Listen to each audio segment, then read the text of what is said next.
I'm Zim, and you're listening to the Helpful Photographer Podcast in collaboration with New York City Photo Safari. To register for a safari, please visit newyorkcityphotosafari.com. Pinhole cameras are the simplest cameras you can possibly make, and you can make them out of just about anything. When I was at art school studying photography, everyone was required to make a pinhole camera at some point during our career. But the physics behind a pinhole camera has been eluding me. So today I've invited Dr. Rebecca Tileman back to the podcast to talk about pinhole cameras and how they work. Dr. Tileman has a PhD in optics from the University of Arizona and is currently at the University of California, San Diego. Hey, Doc, thanks for joining me today. I brought you back so that we can talk about pinhole cameras. I've made pinhole cameras before, especially when I was in college, but I really have no idea how they work. You have this tiny little hole and a box where your film sits, and magically there's an image on the other side, but there's no glass. How does that work? Well, it's magic? No, just kidding.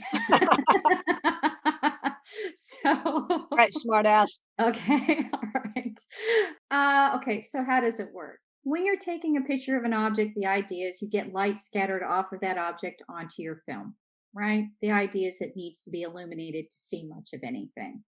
So, what a pinhole camera does is that in normal natural circumstances, light is scattered from everywhere, the sky, this road, the person next to you, things like that. And you don't want that light entering your image. So, a way of doing that is removing light from surrounding sources other than the object you want to take a picture of. And the simplest way to do that is with a pinhole. And that pinhole removes light from scattering sources. Okay, so I just had the light bulb moment because I've been thinking about this for 20 years and I couldn't figure out how this works, but you just said it and I just figured it out. I saw a YouTube video where a guy made a pinhole camera out of his office. On one side of the office was wall to wall, floor to ceiling windows, and he blacked out all of the windows except for a small hole.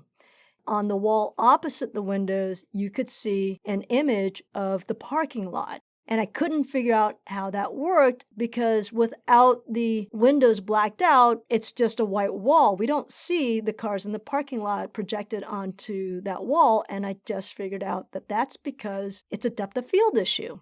Light is scattering everywhere, and that's why we don't have a sharp image on the wall. By blacking it all out, and essentially reducing our aperture to that little hole, we can now see a projection of the cars in the parking lot. Am I right? You are right.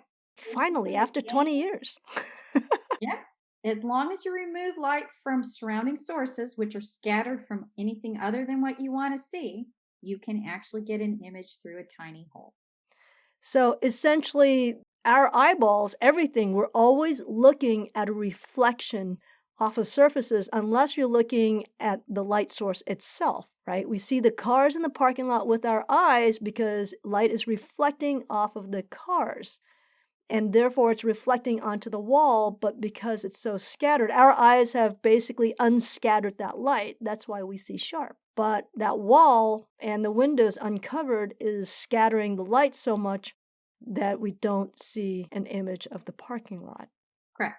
So the idea is light going through the pinhole, though dim, right? Less light. You can still get an image of what's behind it, what enters from the parking lot, so to speak, through the pinhole.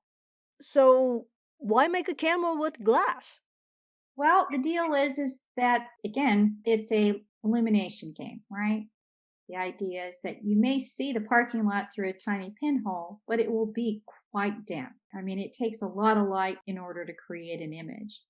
When you have glass, what that does is collects the scattered light in a predictable manner to create the image. So instead of sitting around for maybe a day to get a picture, you can get it done in a second or less. But we know that glass causes problems too, because anytime light comes through glass, remind me what kind of problems we have? Chromatic aberrations and what else? You get spherical aberration, focus issues, and things like that. So, like now, the modern cameras allow you to use programs to take out some of those things, but anytime you have light that passes through glass, it causes some problems with the images you have. So, glass can smear things up a bit. whereas a pinhole camera has none of that. So it doesn't have spherical aberration, it doesn't have focus problems, and it doesn't have chromatic aberration, which smears the colors on boundaries. It is probably the sharpest image you can get. Okay, so with lenses, I can get a zoom lens and I can make objects seem closer to me and further away from me. How do I control that with a pinhole camera? Okay, this is also another snarky bit. You have to move the pinhole closer to the object you want to image. And then you move it farther away. So your focus is your feet. So does it matter how far the hole is from the sensor or the film surface? Yes, it does. The size of the image on the sensor or film is directly related to the distance it is from the pinhole. The closer it is to the pinhole, it's smaller. The bigger distance, the bigger the image. But also, as you move the sensor away from the pinhole, does that scatter the light more? No, the pinhole just removes light from surrounding sources. So the image might be dimmer because light is spread across a bigger area, but it does not affect anything else but that. So I heard that when we got pictures back from Pluto several years ago, those images were produced using a pinhole camera. Do you know anything about that? Actually, that was kind of cool. I thought that was a brilliant design by the people at NASA and JPL. Pinhole camera, how simple can you get? So there's no distortions, no smearing, no anything like that. And as it did its flyby Pluto, it collected light through a pinhole camera and was able to take these brilliant pictures with it.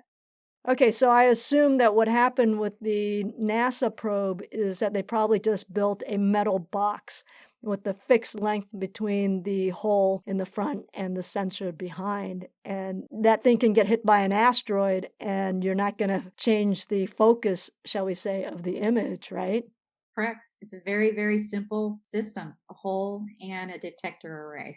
Yeah, okay, so another problem with lenses is that if you drop your lens and they're misaligned, there goes your image. Yep, there's no lenses, it's just the hole.